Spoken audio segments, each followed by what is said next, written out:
iPlus Training Solution പുതിയൊരു വീഡിയോയിലേക്ക് സ്വാഗതം.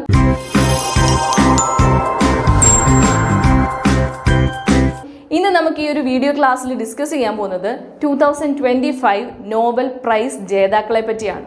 എന്താണ് നോബൽ പ്രൈസ് എന്നല്ലേ നോക്കാം.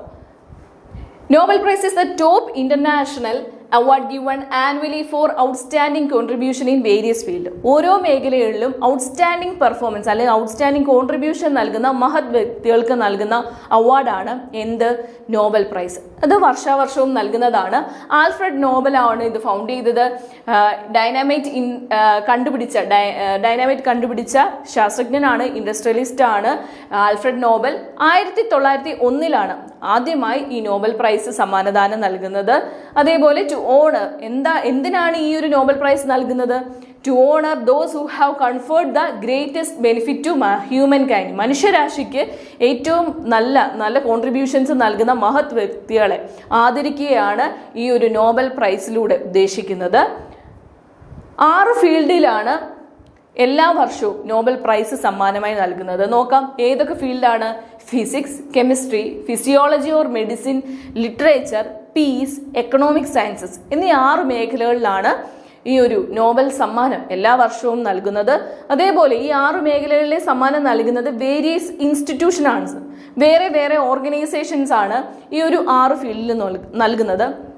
നോക്കാം. ഫിസിക്സ് ആൻഡ് കെമിസ്ട്രിയിലെ നോബൽ പ്രൈസ് നൽകുന്നത് royal Swedish academy of sciences ആണ്. മെഡിസിൻ മേഖലയിൽ നൽകുന്നത് കരോളിൻസ്ക ഇൻസ്റ്റിറ്റ്യൂട്ട്, സ്വീഡൻ ആണ്. അതേപോലെ ലിറ്ററേച്ചർ ഫീൽഡിൽ നൽകുന്നത് സ്വീഡിഷ് അക്കാഡമി.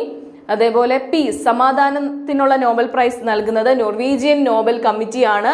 എക്കണോമിക്സിലെ ഫീൽഡിൽ നൽകുന്നത് royal Swedish academy of sciences ആണ്. ഓർത്തു വെക്കുക. ഇനി ഫിസിക്സ് ഫീൽഡിൽ ആർക്കൊക്കെയാണ് ലഭിച്ചത്? 3 പേർക്കാണ് ഈ ഒരു നോബൽ സമ്മാനം 2025 ലഭിച്ചത്. John Clarke, Michel H Devoret and John M Martinis. ഈ 3 പേർക്കാണ് ലഭിച്ചത്. The discovery of macroscopic quantum mechanic tunnelling and energy quantisation in a electric circuit. ഈ ഒരു മേഖലയിലെ കണ്ടുപിടുത്തത്തിനാണ് ഇവർക്ക് 3 പേർക്കും ഈ ഒരു അംഗീകാരം ലഭിച്ചത്. ഇനി കെമിസ്ട്രിയിലെ ആർക്കാണ് ലഭിച്ചത് നോക്കാം. കെമിസ്ട്രിയിലും 3 പേർക്ക് തന്നെയാണ് ഈ ഒരു വർഷം അവാർഡ് ലഭിച്ചത്. Susumu Kitagawa, Richard Robson and Omar M Yaghi. Metal organic framework എന്ന പദാർത്ഥത്തിന്റെ അതിന്റെ ഒരു ഡെവലപ്മെന്റിന്റെ ആ ഒരു ബേസിലാണ് ഇവർക്ക് 3 പേർക്കും ആ ഒരു നോബൽ സമ്മാനം ലഭിച്ചത്. അതേപോലെ ഇനി അടുത്തതായി മെഡിസിൻ ഫീൽഡിൽ അവാർഡ് ജേതാക്കൾ 3 പേര് തന്നെയാണ്. Mary E Brunkow, Fred Ramsdell and Shimon Sakaguchi. 3 പേർക്കാണ് ലഭിച്ചത്. പെരിഫറൽ ഇമ്മ്യൂൺ ടോളറൻസുമായി ബന്ധപ്പെട്ട കണ്ടുപിടുത്തത്തിനാണ് ഇവർക്ക് 3 പേർക്കും 2025 നോബൽ സമ്മാനം ലഭിച്ചത്. ലിറ്ററേച്ചർ ഫീൽഡിൽ സമ്മാനം ലഭിച്ചത് ലാസ്ലോ ക്രസ്നഹോർക്കായ് എന്ന അദ്ദേഹത്തിനാണ് ലിറ്ററേച്ചർ ഫീൽഡിൽ നോബൽ സമ്മാനം 2025 നോബൽ സമ്മാനം ലഭിച്ചത്. ഓർത്തുവെക്കുക. അടുത്തതായി സമാധാനത്തിനുള്ള നോബൽ സമ്മാനം ലഭിച്ചത് മരിയ കോറിന മിക്കാഡോയ്ക്കാണ്. വെനസ്വേല സ്വാതന്ത്ര്യത്തിന് വേണ്ടി പോരാടി അതിന് പീസ്ഫുള്ളായിട്ട് സമാധാനപരമായി സ്വാതന്ത്ര്യം നേടിക്കൊടുത്ത ഒരു വ്യക്തിയാണ് മരിയ കോറിന മിക്കാഡോ എന്ന് പറയുന്ന വ്യക്തി.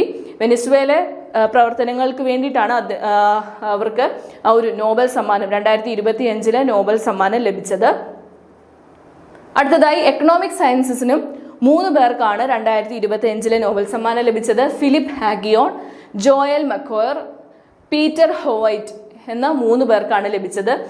അവിടെ തന്നെയാണ് ക്രിയേറ്റീവ് ഡിസ്ട്രക്ഷൻ വഴി എങ്ങനെ സമൂഹത്തിലെ എക്കണോമിക് ഗ്രോത്ത് ഉണ്ടാവാം, റിസർച്ച്, പുതിയ പ്രോഗ്രസ്സുകൾ എങ്ങനെ ഒരു എക്കണോമിയിൽ കൊണ്ടുവരാം എന്നുള്ള കണ്ടുപിടുത്തത്തിനാണ് ഇവർക്ക് 3 പേർക്കും എക്കണോമിക് സയൻസിൽ 2025 നോബൽ സമ്മാനം ലഭിച്ചതെന്ന് ഓർക്കുക. Philippe Aghion, Joel Mokyr, Philippe Howitt. അപ്പോൾ ഈ ഒരു ക്ലാസ്സിലൂടെ നമ്മളുടെ 6 ഫീൽഡിൽ നോബൽ സമ്മാനം ലഭിച്ച 2025 നോബൽ സമ്മാനം ലഭിച്ച കുറച്ച് ആളുകളെയാണ് നമ്മൾ പരിചയപ്പെട്ടത്. ഓർത്തു വെക്കുക. കറണ്ട് അഫയേഴ്സുമായി ബന്ധപ്പെട്ട ചോദ്യങ്ങൾ ഇതിൽ നിന്നുണ്ടാവാൻ സാധ്യതയുണ്ട്. മറന്നു പോകാതെ ചെറിയ കുറിപ്പുകളായി എഴുതി വെച്ച് ഓർത്ത് പഠിക്കുക.